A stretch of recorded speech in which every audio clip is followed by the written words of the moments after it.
दोस्तों, भूखे मर जाना, पर इन 4 लोगों से कभी मदद मत मांगना। एक कौवा और मैना की ज्ञानवर्धक बातें। जय माता लक्ष्मी जी की जय हो। दोस्तों, कौवा मैना की ये ज्ञानवर्धक बातें आपको वो सीख दे के जाएगी जो आपने कभी सोचा भी नहीं होगा। ये कहानी बहुत ही ज्ञानवर्धक एवं प्रेरणादायक है। मित्रों, किसी ने कमाल की बात कही है कि चाहे भूखे मर जाना, पर इन 4 लोगों से कभी भी मदद की भीख मत मांगना। तो मित्रों, वो कौन से 4 लोग हैं जिनसे कभी भी मदद की भीख नहीं मांगनी चाहिए? आइए इस कहानी के माध्यम से आपको समझाने का प्रयास करते हैं। मित्रों, बस आपसे निवेदन है कि आप इस कहानी को पूरा सुने। लेकिन उससे पहले हे माता लक्ष्मी, जो भी दर्शक इस वीडियो को लाइक करे और चैनल को सब्सक्राइब करके कमेंट में जय माता लक्ष्मी लिखे, उन पर मां लक्ष्मी का आशीर्वाद हमेशा बना रहे। उनके घर में धन की कभी कोई कमी न रहे। उनका घर हमेशा खुशियों से भरा रहे। दोस्तों, एक समय की बात है कि किसी जंगल में एक बार तबाही आ गई और उस जंगल में पूरे साल बारिश भी नहीं हुई। एक बूंद पानी भी नहीं बरसा। पूरा जंगल सूखा पड़ गया था। इसलिए जंगल के रहने वाले जानवरों के लिए, पशु पक्षियों के लिए कोई भी खाने की व्यवस्था नहीं हो रही थी। सब भूखे मर रहे थे। जानवर, पशु पक्षी धीरे धीरे उस जंगल को छोड़ करके दूसरे राज्य की जंगल की ओर जाने लगे। दोस्तों, और उसी जंगल में एक कौवा और मैना का जोड़ा रहता था। वो कौवा मैना का जोड़ा एक वृक्ष की डाल पर बैठे हुए थे।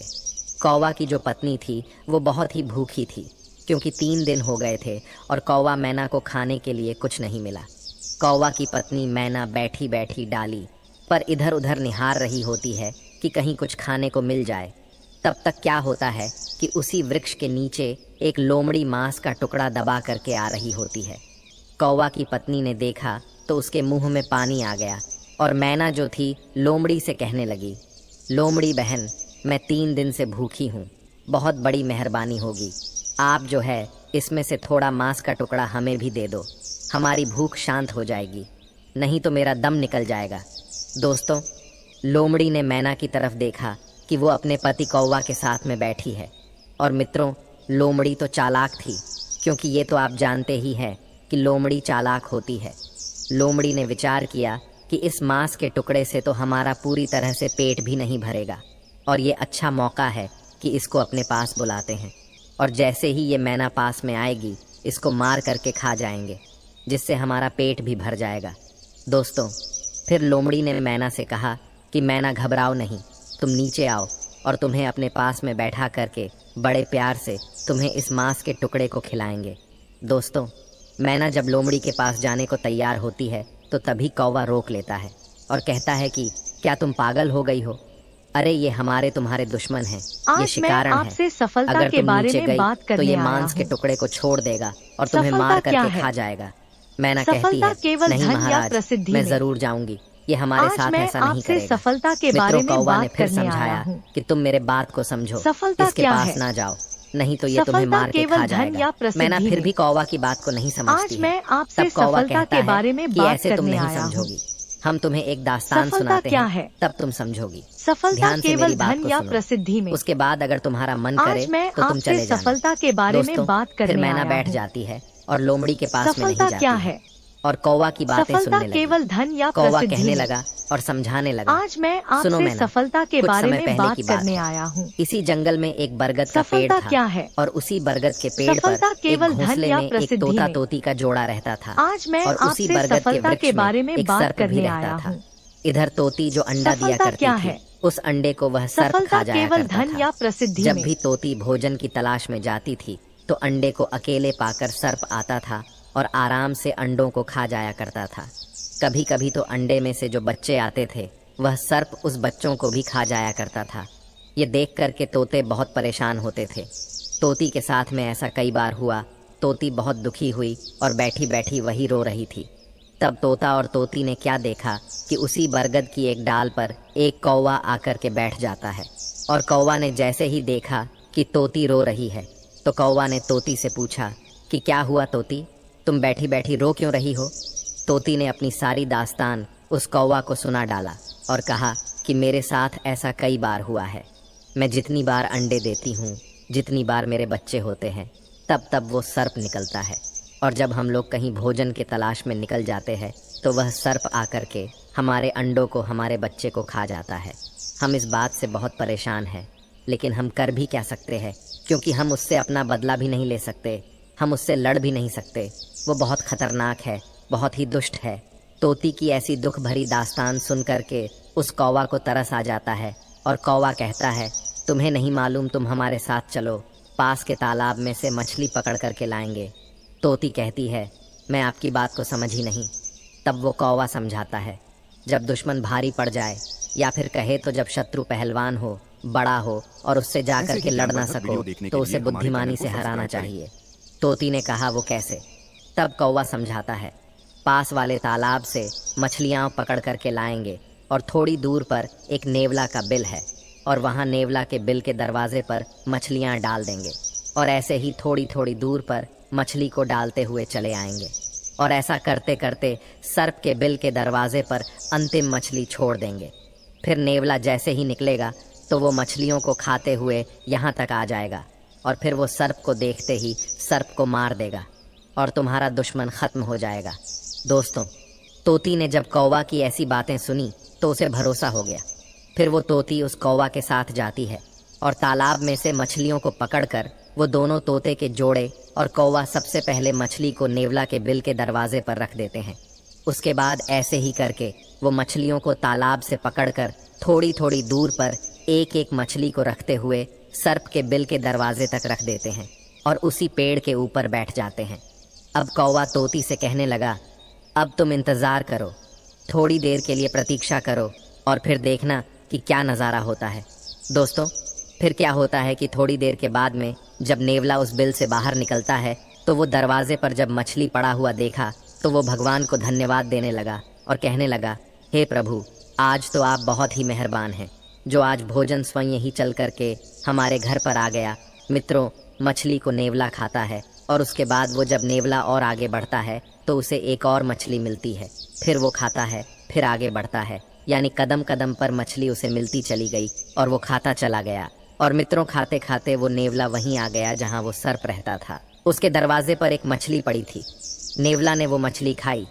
फिर नेवला ने विचार किया, आखिर इसका कारण क्या है जो कदम कदम पर हमें मछली मिल रही है और हम खाते जा रहे और यहाँ तक आ गए। लगता है ये किसी का घर है, पता नहीं किसी ने हमारे साथ तो कोई चाल तो नहीं चला। चलो इंतज़ार करते हैं। दोस्तों, वह नेवला उस सर्प के बिल के दरवाजे पर बैठ करके इंतज़ार करने लगता है और सोचता है, अगर कोई होगा तो इससे थोड़ी देर में ज़रूर बाहर निकलेगा।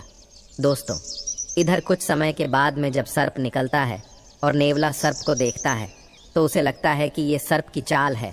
मित्रों, आप तो ये जानते ही हैं कि सर्प और नेवला की कट्टर दुश्मनी होती है। दोस्तों, नेवला सर्प से युद्ध करने लगता है, लड़ने लगता है और अंत में नेवला जीत जाता है और सर्प को मार देता है। यह देख करके वह तोती बहुत प्रसन्न होती है और तोती उसी वृक्ष की डाली से आवाज़ लगाती है, कौवा भैया, मैं आपको बहुत तहे दिल से धन्यवाद करती हूँ, क्योंकि इसकी वजह से मैं बहुत परेशान थी और आज आपने हमारे दुश्मन को मरवा दिया। आपका मैं बहुत धन्यवाद करती हूँ। तोती बहुत प्रसन्न थी। इधर नेवला ने ऊपर देखा कि पेड़ पे तोते का जोड़ा बैठा हुआ है। तब नेवला समझ गया, अच्छा, इसका मतलब ये जाल तुम्हारा ही बनाया हुआ था। तब तोती सारी दास्तान सुनाती है। उसके बाद वो नेवला कहता है, तोती, क्या ऊपर से ही तुम धन्यवाद देती रहोगी, यहाँ नीचे आकर के धन्यवाद नहीं दोगी?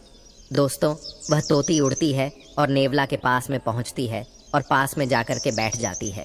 लेकिन नेवला उस तोती को भी खा जाता है, उसे मार देता है और मार कर खा जाता है।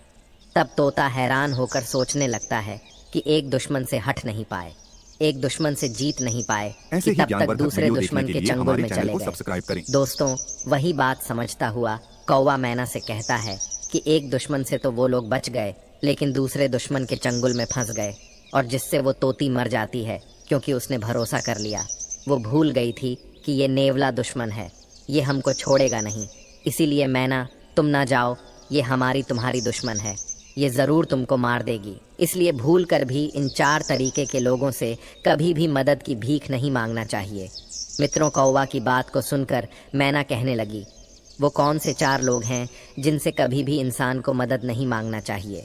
तब कौवा समझाता है, पहला, आपका दुश्मन, अगर दुश्मन से आप मदद की भीख मांगने के लिए जाएंगे तो वह दुश्मन मदद नहीं करेगा, बल्कि आप पर वार करेगा, आपको नुकसान पहुंचाएगा, आपको मार भी सकता है। इसलिए दुश्मन से कभी भी मदद की भीख नहीं मांगना चाहिए। दूसरा है अभिमानी या घमंडी। अभिमानी व्यक्ति के पास भी कभी मदद की भीख मांगने मत जाना, चाहे मर जाना, लेकिन इसके पास मत जाना, क्योंकि अभिमानी के पास अगर गए तो वो अभिमान में आकर के, घमंड में आकर के तुम्हारा अपमान कर देगा। तीसरा है कपटी। कपटी लोग के पास भी कभी मदद मांगने मत जाना, क्योंकि कपटी जो होते हैं वो कपट भरे ही शब्द कहते हैं और कपट ज़रूर करते हैं। मदद तो नहीं करेंगे, लेकिन वो अपने कपट से तुम्हें कहीं ना कहीं फंसा लेंगे, तुमसे फ़ायदा ले लेंगे और तुमको छोड़ देंगे, जिससे तुम्हारा बहुत बड़ा नुकसान हो जाएगा और तुम्हें पता भी नहीं चलेगा।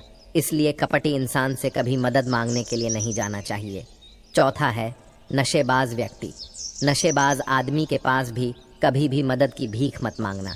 जैसे अगर आप कहीं जा रहे हैं, रास्ते में खड़े हैं, आपको कोई वाहन नहीं मिल रहा है और कहीं से एक बाइक वाला नशे में आ गया और उसके लिए आपने हाथ दिया, उसने रोक दिया और उसके बाइक पे आप बैठ गए, क्योंकि वो तो नशे में है और आप तो जानते हैं कि नशे में व्यक्ति वाहन कैसे चलाएगा, कहीं ना कहीं जा कर के ज़रूर ठोक देगा या कहीं गड्ढे में डाल देगा, खुद मरेगा और तुम्हें भी मार देगा। इसलिए नशेबाज आदमी से भी कभी मदद की भीख मत मांगना। एक तो दुश्मन, दूसरा अभिमानी, तीसरा कपटी और चौथा नशेबाज आदमी। इन लोगों से कभी भी मदद की भीख मत मांगना। दोस्तों, कौवा की इस तरीके की बातें सुन करके वह मैना समझ जाती है कि कौवा सच कह रहा है और फिर वो नीचे नहीं जाती है। तो दोस्तों, ये कहानी हमको यह सीख देती है कि चाहे भूखे मर जाना, लेकिन इन 4 लोगों से कभी भी मदद की भीख मत मांगना, क्योंकि अगर आप इन 4 लोगों में कपटी, दुश्मन, अभिमानी और नशेबाज ऐसे लोगों से अगर मदद की भीख मांगने के लिए गए तो आपको कुछ भी नहीं मिलेगा, उल्टा आपका ही नुकसान हो जाएगा, आपका अपमान हो जाएगा और तो और आपका ज़िंदगी भी जा सकती है। मित्रों, सच्ची श्रद्धा से कमेंट में ज़रूर लिखें जय श्री राम, जय हनुमान, साथ ही देवों के देव, हर हर महादेव सदैव आप पर अपनी कृपा बनाए रखे। मित्रों, मैं उम्मीद करता हूँ ये कहानी आपको ज़रूर पसंद आई होगी। दोस्तों, यदि आपको यह वीडियो पसंद आई हो तो प्लीज़ आप इस चैनल को सब्सक्राइब अवश्य करें, वीडियो को लाइक करें। प्रिय मित्रों, वीडियो को अंत तक देखने के लिए धन्यवाद।